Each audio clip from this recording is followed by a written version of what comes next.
Every couple years or so, come back and test to see how fucking superior he is now. And he'll get that same fucking treat. A quick beat from a black motherfucker that he was supposed to be superior to.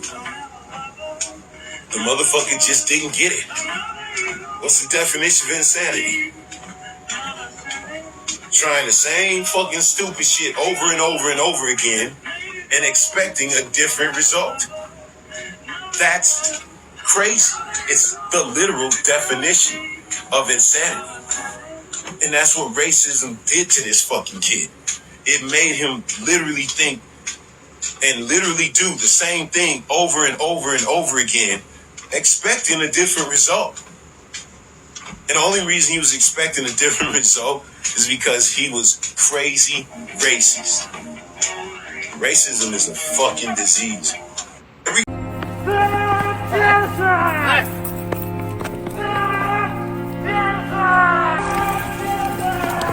What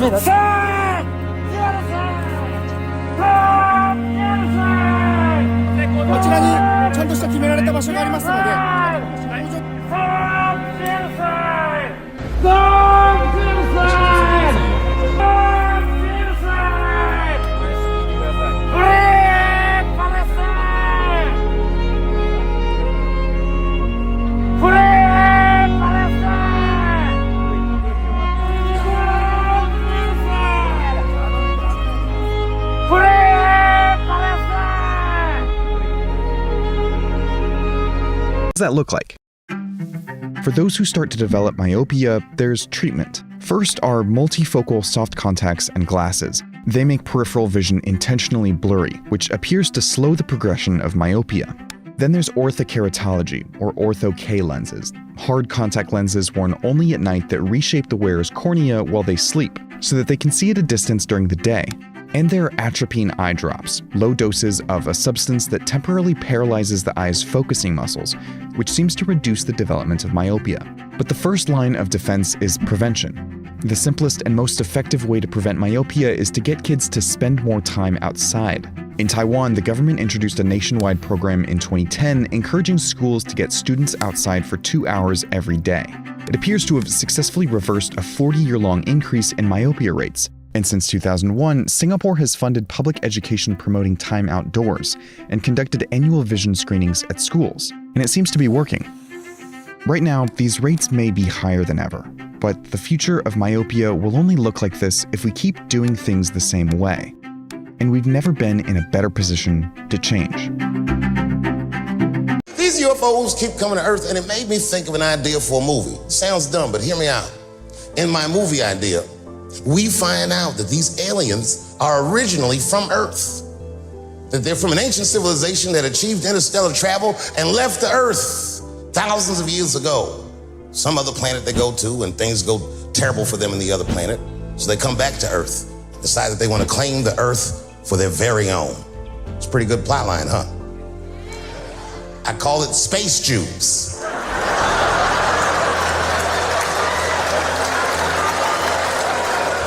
All right, it's gonna get worse than that. Hang in there. There was a black man who was in South Carolina during slavery who somehow got granted his freedom by his so-called master. And when his master granted him the freedom, he also gave him a plot of land. Now, it turns out this brother was brilliant. He had a good eye, a good knack for farming. And he farmed this plot of land very successfully and made a lot of money. And this is where the story gets crazy. When he got all that money, this bought some slaves. Not only was he a slave owner, he became a slave breeder and employed tactics that were so cruel, even white slave owners were like, yo, my man. How can a person that went through slavery perpetrate the same evil on a person that looks just like him? It's mind-blowing. And, shockingly, they're making a movie about it. Ironically, it's called Space Jews. Bro, there's such cameras. It says regular price is $175, and they're letting it go for $122, right? Christmas trees. And look at the original price. They cover it with tags. Scam asses, and they're all covered. All covered. Look, all covered. Yes, Black Friday sales are fake. In this case, they're using something called the price anchoring trap, which is retailers setting a super high original price to make the sale price look like a massive markdown. The point is to establish a false reference point for the item's value. Your brain then focuses on the perceived savings rather than the final price you've been had. Now, the cool part here is that there's actually a good solution to all of this, which is don't buy these trees. In fact, just don't go to Target at all. To quickly respond to 2 points the other panelists made, Mike Baker accused me of wearing a tinfoil hat. The truth about the Cartel of the Suns being I said I forgot mine. Okay, fine. I just want to point this out for viewers. The truth about the CIA founding the Cartel of the Suns to ship cocaine in the United States was exposed to a national U.S. televised audience by Mike Wallace on 60 Minutes in 1993, back when 60 Minutes reported on the CIA and not on behalf of the CIA. And just quickly to respond to Virtual Ambassador Story, who accused me of ad hominem attacks. You are a government official. You are a veteran coup plotter. And it is legitimate for a journalist to scrutinize the activities of a coup-plotting government official who in February 2021 hosted an insurrectionist summit at the Marriott Hotel in Bogota. You, with Leopoldo Lopez, the US-backed coup leader who staged multiple failed military coups and led violent riots that saw Afro-Venezuelan citizens burned in the streets. Check out Orlando Figuera. And Carlos Vecchio, the fake ambassador to Venezuela, who is actually the lawyer for ExxonMobil, which seeks to regain its control of Venezuelan fields. This is one of the most deeply anti-democratic opposition movements led by Maria Corina Machado, who has led several coup attempts in Venezuela.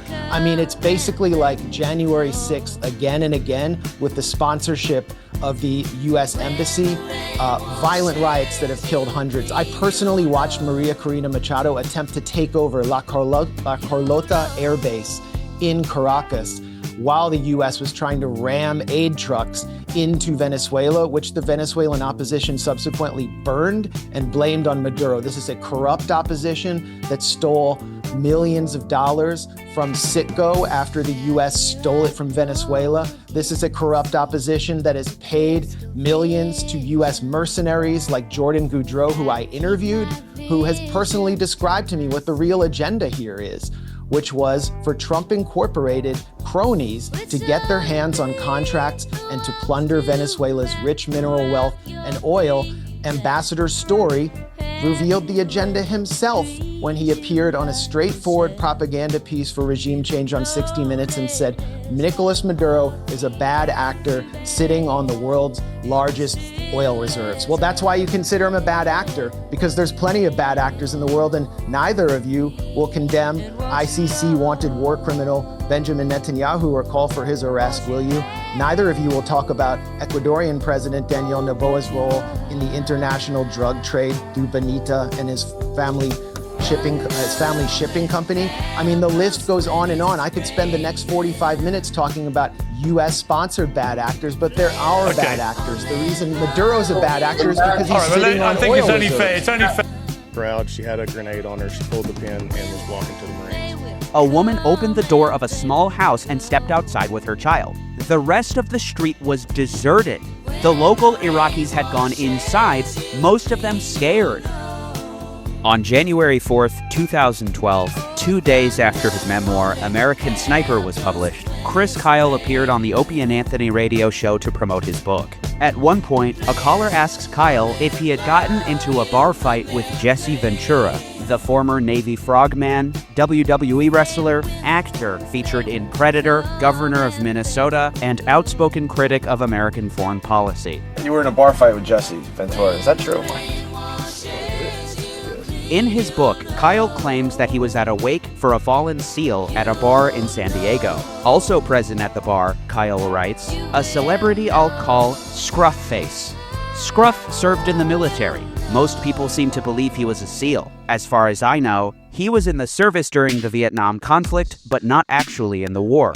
Kyle also claims Scruffface criticized George W. Bush, the invasion of Iraq, and that he moved to Mexico because he hates America. Additionally, he said 9/11 was a conspiracy. I'd imagine it wasn't impossible for readers to make the connection given the number of allusions to Jesse Ventura. But it was allegedly when Ventura said, with regard to the dead Navy SEAL, "You deserve to lose a few." Kyle offered to end it there, but being level-headed and calm can only last so long. I laid him out. Tables flew, stuff happened. Scruffface ended up on the floor. I have no way of knowing for sure, but rumor has it he showed up at the Buds graduation, a graduation for the SEAL and Underwater Demolition School, with a black eye. In July 2014, attorney A.J. Delgado wrote in the conservative National Review, "Kyle should have perhaps left it at that." The day after his Opie and Anthony appearance, Kyle was on the O'Reilly Factor and repeated his claim, naming Ventura as the man he had punched in the face. Now, you don't mention his name, but everybody knows who that is. Number one, that happened? You knocked him out? Yeah. Well, I knocked him down. Knocked him down. Well, he said we deserve to lose a few guys. A day after the O'Reilly interview, Mike Opelka reported on the story for The Blaze. Days later, Opelka reported that Ventura took to Facebook to categorically deny Kyle's story. By this point, the story had become quite popular, and it was the #1 story on The Blaze. Stunt Brain is working for The Blaze. Yeah. He put the whole audio up on The Blaze, and he wrote me late last night saying, "Holy fuck, this thing is doing really well." And this thing is not going away. Because now we got Chris Kyle saying absolutely punched Jesse, Jesse saying it absolutely didn't happen. Ventura spoke with Alex Jones and expressed bewilderment at the story. He's confessing to assaulting me, and it didn't happen. I can unequivocally tell you that I've never been punched in Coronado, California since I've been out of the Navy. I got out of the Navy in active duty in 1973. In February 2012, Ventura filed a defamation lawsuit against Chris Kyle in Minnesota. The trial hadn't yet begun when Kyle was shot and killed by a disturbed former Marine in February of 2013. More on that later. The defendant was now the executor of Kyle's estate, his widow, Taya. Perhaps for this reason most of all, the odds did not look good for Ventura. It will be a tough case for Ventura to win, said the Washington Post. Per the Associated Press, legal experts had said Ventura had to clear a high legal bar to win because as a public figure, he had to prove actual malice. Some people questioned whether he could prevail, said the New York Times, given the relatively high legal standard in such cases for public figures. The trial began in July of 2014 at the U.S. District Court in St. Paul. Ventura's defense played a 5-hour-long deposition that Kyle gave before his death. The Minnesota Star-Tribune reported, in video deposition, author trips up on fight details in Ventura libel suit. In the first half of a drama-packed day in U.S. District Court in St. Paul, Chris Kyle's widow Taya Kyle repeatedly broke down in tears on the witness stand as she recalled her late husband's commitment to protect his fellow soldiers. The 10-member jury was riveted. But afternoon testimony may have shifted some sympathy to Ventura's side. In the deposition, videotaped a year before his death, Chris Kyle said he could not remember who told him that Ventura had hit his head when he fell to the sidewalk, could not recall how he learned that Ventura had a black eye, and conceded that tables did not go flying during the 2006 confrontation in a bar near San Diego, which he described in his book American Sniper. While calmly stating that the fight had indeed occurred and that he had punched Ventura in the face, Kyle also conceded that Ventura may not have used a vulgarity in describing former President George W. Bush, which Kyle wrote in his book was one of the reasons he struck him. As A.J. Delgado wrote in the National Review, legal experts claimed Ventura had no shot. A widow crying on the stand? Too sympathetic. A decorated war hero who was tragically killed in an unrelated accident after Ventura filed suit? Too sympathetic. Ventura was facing an almost insurmountable uphill battle in an already tricky area of the law. However, in what was seen as a shocking decision by the jury, Kyle's estate was found liable for defamation and unjust enrichment over his claims. Ventura was awarded $1.8 million in damages. The decision among the 10-member jury was 8-2. Even before he won his suit, journalists did a poor job of hiding their contempt for Ventura. During the trial, the New York Times published practically word for word a list of supposedly unflattering quotes attributed to Ventura as read by the defense. The article serves no other purpose other than a virtual indictment of him. Is he controversial? CBS leadingly asked, followed by a number of his quotes clearly intended to discredit him. Not surprisingly, I didn't see similar article-length indictments containing unflattering quotes from Mr. Kyle. If you've read his famous book, you know there are several contenders. Longtime CNN broadcaster Anderson Cooper was outraged at the jury's decision, and even took to Twitter to air his views. I cannot believe that Jesse Ventura successfully sued the widow of a fallen Navy SEAL. Has he no shame? If there were any liberal corners of the media that were even implicitly taking Ventura's side, I haven't had an easy time finding them. I was really backed into a corner, Ventura said. I was left with no choice but to continue the litigation to clear my name because the story is fabricated. It never occurred, and it accuses me of committing treason against my own. I was part of the underwater demolition team SEAL community. These are my brothers. We're a fraternity. The media at large were apparently affronted by the outcome. In March of 2015, Variety reported that the Motion Picture Association of America and 32 media companies and organizations are supporting the estate of Chris Kyle as his widow appeals a libel verdict in favor of former Minnesota Governor Jesse Ventura. These companies included, among others, A&E Television Networks, the New York Times Company, and Time Inc. Their efforts were successful, as the appellate court overturned the verdict, including Ventura's award, citing arguments by the defense suggesting that Kyle's estate would be covered by the publisher's insurance. As explained by CNN, the appellate court did not rule on whose accounts of the events it believes are true, but whether unjust enrichment laws hold up in Minnesota and whether Ventura's lawyers improperly referenced an insurance policy covering Kyle's publisher HarperCollins from defamation settlements. A frightening prospect for media companies was successfully thwarted. Ventura stated his intention to continue with the lawsuit. Rather than return to trial, however, the case was settled out of court for an undisclosed amount. The Kyle family did not pay one dime through this 5-year ordeal. It was paid for by HarperCollins and insurance. If true, this would appear to add credibility to the claims of his attorney in the first trial, which were deemed unfair by the appeals court. In Ventura's 2016 appearance on Joe Rogan's podcast, he was asked why he thinks Chris Kyle lied. I believe, and I'm not a doctor, but I've done some studying, I think he was a sociopath. Sociopaths can lie and hold a straight face, and they lie to the point where they believe their own lie. If Kyle were a sociopath, it stands to reason that this would have aided him significantly in his military career. His job, after all, was to kill people, as he put it. Perhaps it would help explain his descriptions of killing people. I'll quote Kyle at length from his memoir to give a fair amount of context. There's another question people ask a lot. Did it bother you killing so many people in Iraq? I tell them no, and I mean it. The first time you shoot someone, you get a little nervous. You think, can I really shoot this guy? Is it really okay? But after you kill your enemy, you see it's okay, you say, great. You do it again and again. You do it so the enemy won't kill you or your countrymen. You do it until there's no one left for you to kill.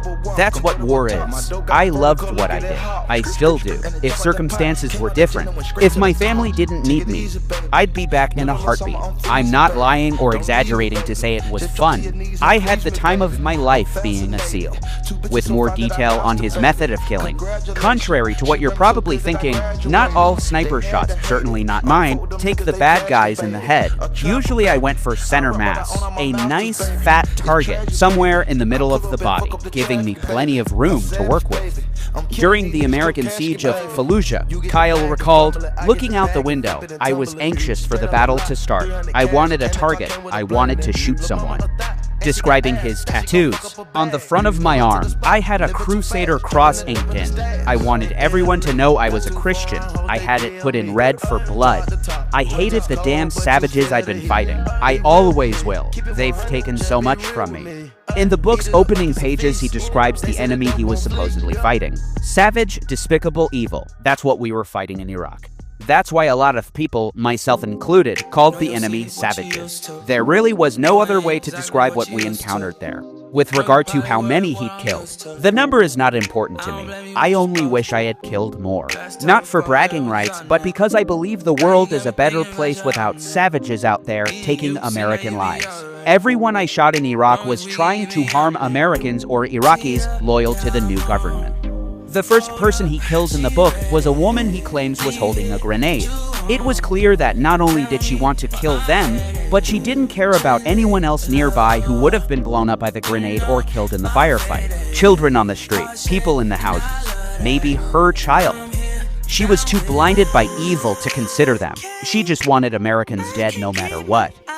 My shot saved several Americans whose lives were clearly worth more than that woman's twisted soul. I can stand before God with a clear conscience about doing my job, but I truly, deeply hated the evil that woman possessed. I hate it to this day. The woman was evil, Kyle alleges, too blinded by evil to consider the civilians and children that could die from the grenade blast and ensuing firefight. Kyle, however, doesn't appear to consider the civilians that could die as a result of the massive firepower that was called in to assist him and the other troops during the campaign in Al-Faw, or for that matter in Fallujah or Ramadi. All sorts of aircraft were overhead. FA-18s, F-16s, A-10As, even an AC-130 gunship. The Air Force A-10s, better known as Warthogs, were awesome. They're slow-moving jets, but that's intentional. They're designed to fly low and slow so they can put a maximum amount of gunfire on ground targets. Besides bombs and missiles, they're equipped with 30mm Gatling cannon. Those Gatlings chewed the hell out of the enemy that night. It got to the point where the Iraqis realized they were f***ed and tried to flee. Big mistake. That just made them easier to see. I thought to myself, this is great. I love this. Indeed, Kyle was quite disinterested in the fate of the Iraqis, or as he put it, I could give a flying f*** about them. The book has sold well over 1 million copies. Already by March of 2012, it reached #1 in the New York Times hardcover nonfiction bestseller list. Though, as revealed during Jesse Ventura's defamation suit, a publisher boasted that the controversy has helped the book go crazy. In order to find the story of the killed Iraqi woman compelling, as many Americans apparently did, you'd have to take for granted that Iraqis had to be evil to fight Americans. Many Americans supported Afghan and Arab mujahideen in Afghanistan for fighting against the Soviets, who had invaded a Muslim country. Now that Americans do it, however, anyone who fights against that is evil and deserving of death. A debate was ignited by the release of the movie in 2014, with some raising questions about how the book differed from the movie. In retrospect, it's surprising to see who criticizes and defends Kyle in this exchange on Real Time with Bill Maher. If you're a Christian, I know this is a Christian country, I hate the damn savages, and I don't give a f*** what happens. That doesn't seem like a Christian thing to say. You can't sum up a man by one quote taken out of context. You don't know how he said that. And I think if you're fighting a war, I bet you say a lot of up shit in the middle of it. Well, that was after the war when he wrote a book. All right, but you've also been through a war. Eisenhower once said, I hate war as only a soldier who has lived it can. Brett Stevens, then of the Wall Street Journal, is quite offended by Maher's criticism. The savages he's talking about, aren't ordinary Iraqis. The savages are al-Qaeda killers. The fact that a columnist from one of the largest American newspapers would use such disqualifying language to refer to a resistance comprising tens of thousands of people is telling, to say the least. He's since joined the New York Times as an opinion columnist. Even Chris Kyle distinguished between the range of political and religious affiliations among the resistance fighters. Some were former members of Saddam's army and members of the Ba'athist party that Saddam had headed. There were Fedayeen, members of a paramilitary resistance group the dictator had organized before the war. There were small, poorly organized groups of Iraqi guerrillas who were also called Fedayeen, though technically they weren't connected with Saddam's organization. Though nearly all were Muslim, nationalism rather than religion tended to be their primary motive and organizing principle. Then there were the groups organized primarily around religious beliefs. These identified themselves as mujahideen, which basically means people on jihad, or as Kyle calls them, murderers in the name of God. There was also Al-Qaeda in Iraq.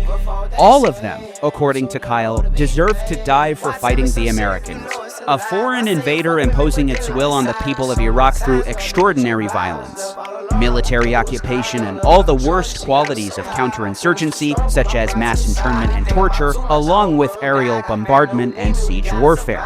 Despite the distinctions he made while promoting his book between savages and ordinary Iraqis, Kyle writes early on in the book, I started killing a lot of Iraqis. We all were. but for everyone we shot, 4 or 5 seem to materialize to take their place. He doesn't distinguish so carefully here about Iraqi savages and Iraqis. He just says he killed lots of Iraqis. Unsurprising, given the rules of engagement at the outset of the invasion, which were, as Kyle recalled, if you see anyone from about 16 to 65 and they're male, shoot them. Kill every male you see. That wasn't the official language, but that was the idea. Indeed, Kyle was but one especially enthusiastic killer among scores of troops commanded by officers who told them to murder males indiscriminately, and who called in airstrikes with enormous firepower that killed indiscriminately. Shortly after Kyle's death in 2013, there was renewed interest in stories that Kyle told that raised doubts. For starters, Kyle claimed to have shot and killed 2 would-be carjackers in Cleburne, Texas in January of 2009. He told a Dallas journalist that police arrived afterward and they ran his driver's license. But instead of his name, address, and date of birth, what came up was a phone number at the Department of Defense. At the other end of the line was someone who explained that the police were in the presence of one of the most skilled fighters in U.S. military history, and they let him go without charge. Kyle said a tape of the incident was still out there, and that he got emails from police officers all over the country thanking him for cleaning up the streets. The Fort Worth Star-Telegram, however, investigated the claim and checked with the medical examiner's office, which reported no such deaths in Cleburne in January 2009. They additionally asked Cleburne police about it, and after a day of research, they said they had no record of such a shooting. Ditto for the Johnson County District Attorney's Office. This wasn't the only story that Kyle told that couldn't be verified. Shortly after his death, Nicholas Schmidl wrote a profile of Kyle for The New Yorker that followed up on his tall tales. Not long after Kyle was on the Opie and Anthony radio show, Kyle was with a group of people in his hotel suite, including a number of Navy SEALs, drinking late in the night. The SEALs began telling stories, and Kyle offered a shocking one. In the days after Hurricane Katrina, he said, the law and order situation was dire. He and another sniper traveled to New Orleans, set up on top of the Superdome, and proceeded to shoot dozens of armed residents who were contributing to the chaos. 3 people shared with me various recollections of that evening.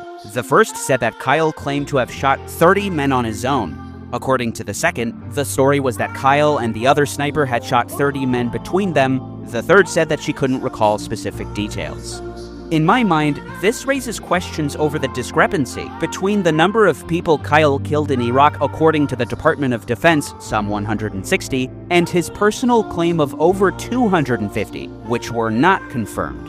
Apparently, confirmed means it was witnessed by someone else. You have to have witnesses verify that he is dead. Did he kill some 100 other people that nobody else saw? But in his Opie and Anthony interview, he says there were always people with him. What is a confirmed kill? Someone else has to see you do it, or how do they confirm a kill? Well, every time I went out, because I wasn't alone, there were always guys there to see it and to actually witness it. The number of 160 confirmed kills now gives me pause. In an interview with Time to promote his book, the interviewer reveals, somewhere, we can't get them out of the Navy, but somewhere there's 160 of those forms with your name on them. Yes, ma'am. As CNN put it after Kyle's death, although the military does not release such statistics, the book claimed Kyle had 160 confirmed combat kills. It's revealed in Kyle's book as follows.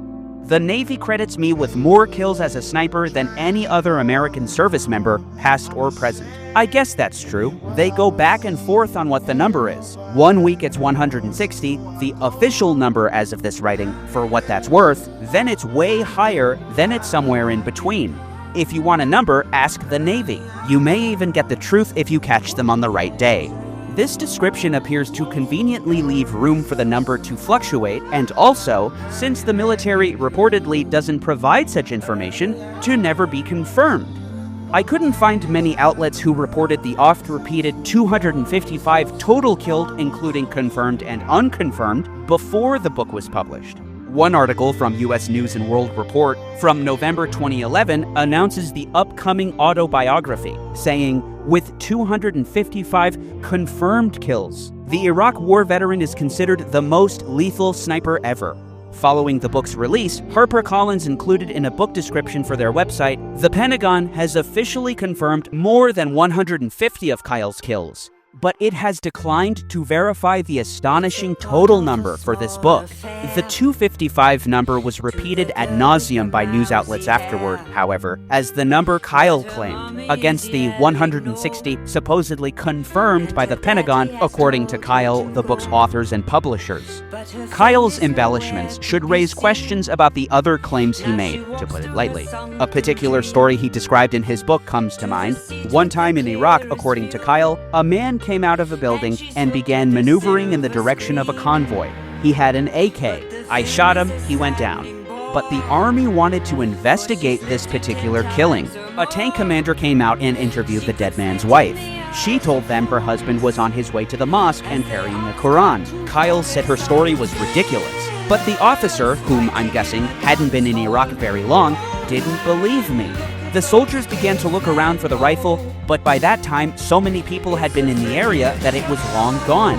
Afterward, he was recalled to base, where he was interviewed by a colonel. Kyle was angry. I had trouble holding my tongue. At one point, I told the army colonel, I don't shoot people with Qurans. I'd like to, but I don't. The colonel ended up dropping the matter 3 days later. Did they find the AK? He doesn't say. This is the book that Warner Brothers, Steven Spielberg, and Bradley Cooper wanted to turn into a movie. Spielberg left the project. His vision was too big budget. And Clint Eastwood took over, who happened to be reading the book when he got the call. There's some irony in Kyle's stated desire to shoot people with Qurans. Early on in the book, he admonishes Muslims, saying, "We don't kill people because they're a different religion. The people we were fighting in Iraq after Saddam's army fled or was defeated were fanatics. They hated us because we weren't Muslim. They wanted to kill us even though we just booted out their dictator because we practiced a different religion than they did. Isn't religion supposed to teach tolerance?" Revealing the true nature of his prejudice against Muslims generally. Kyle's tirade against Islam is all the more confused when remembering how he described the various factions among the resistance, which included members of Saddam's army and Fedayeen, whose motivations were primarily nationalism rather than religion, in his words. Even Islamic groups such as the Islamic Army of Iraq did not want to kill Americans because they're Christians, but because they were violently overthrowing and occupying their sovereign Muslim country. Not everyone who fought in Iraq joined immediately either. Ahmed Mansour of Al Jazeera, one of the only foreign journalists present during the siege of Fallujah, spoke to a local resident who said, "They have gone too far in degrading us and humiliating us. I am to the point where I am ready to kill an American soldier if I get the chance. Saddam's men were awful, but we're a proud Bedouin people with a common code of honor that stood strong even with Saddam's men. His men never dared enter a home to search it until we made sure everyone was decent and our girls had a chance to properly veil themselves. Only then would we let them in to do their search. But those Americans are low-life rogues." Other developments, such as the Abu Ghraib torture scandal, mass internment, and the destruction and chaos caused by the siege, warfare, and aerial bombardment, were realities that drove many to the resistance. By no means did you have to be evil or fanatical to fight against the Americans. In fact, it was well within their right and quite moral for them to do so. The screenplay for the film American Sniper was based on Kyle's memoir, according to screenwriter Jason Hall. The opening scene is based on the opening of Kyle's book, The Story of the Evil Woman with the Grenade. In the film, she becomes even more evil as she passes the grenade to a child. Otherwise, she'd just be a woman fighting a legitimate war of resistance against a foreign military occupation. Now she selfishly and cruelly has a kid do it on her behalf, her own child even. As the story is told in the book, her child, curiously, seems to disappear. First, she steps outside with her child. Afterward, I looked through the scope. The only people who were moving were the woman and maybe a child or two nearby. Then she sets the grenade, he shoots her, and the grenade explodes.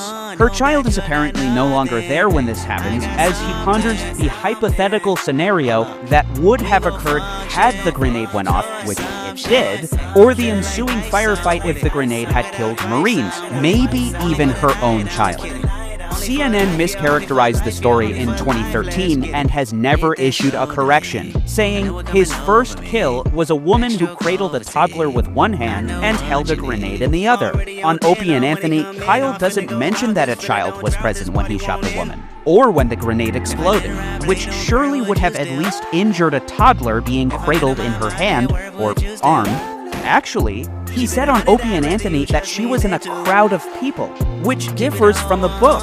She was out in the town greeting the Marines during the invasion. As the Marines were coming into the city there, the people were coming out to, show their support for the Marines so the Marines wouldn't shoot them down. Let them know that, hey, we're not fighting you. You just go ahead and come right on in. Well, she came out into the crowd. She had a grenade on her. She pulled the pin and was walking through the streets. Whoa. Now, how did you know to keep focus on her, or were you watching from a distance, or were you close? I was close. I was in the city already. Okay. I was up on the top of the building watching, trying to keep track of the crowd. Kyle wrote in American Sniper, "I looked through the scope of the sniper rifle, scanning down the road of the tiny Iraqi town. 50 yards away, a woman opened the door of a small house and stepped outside with her child. The rest of the street was deserted. The local Iraqis had gone inside, most of them scared." The film presents in its opening scene the enemy that Chris is fighting. The first images of the Iraqi resistance, a woman sending her own child to die.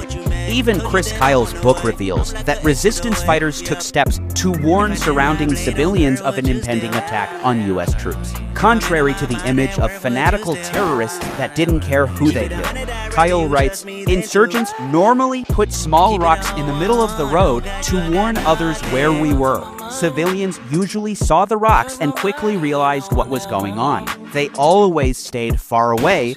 Hours might pass before we saw any people again." In the movie, Kyle shoots the child and his mother. The man beside him calls her an evil bitch. The movie portrays Kyle as being haunted by killing people. This anguish is something he not once expressed in the book. He writes, "The first time you shoot someone, you get a little nervous. You think, can I really shoot this guy? Is it really okay? But after you kill your enemy, you see it's okay. You say, great." On second thought, Guy suggests a man. With regard to the woman, the book says it was the first time he'd killed anyone while on the sniper rifle. "It was the first time I'd killed anyone while I was on the sniper rifle, and the first time in Iraq, and the only time I killed anyone other than a male combatant." This clearly suggests that this was not the first time he killed someone. On Opie and Anthony, he's asked what it's like to kill for the first time. Is it hard for you the first time you do it, or? It definitely was, especially my first shot was on a woman. Greg Opie Hughes follows up with Kyle, asking, "We're all assuming, was that the first time you killed somebody?" It was. Yep. It was. Wow.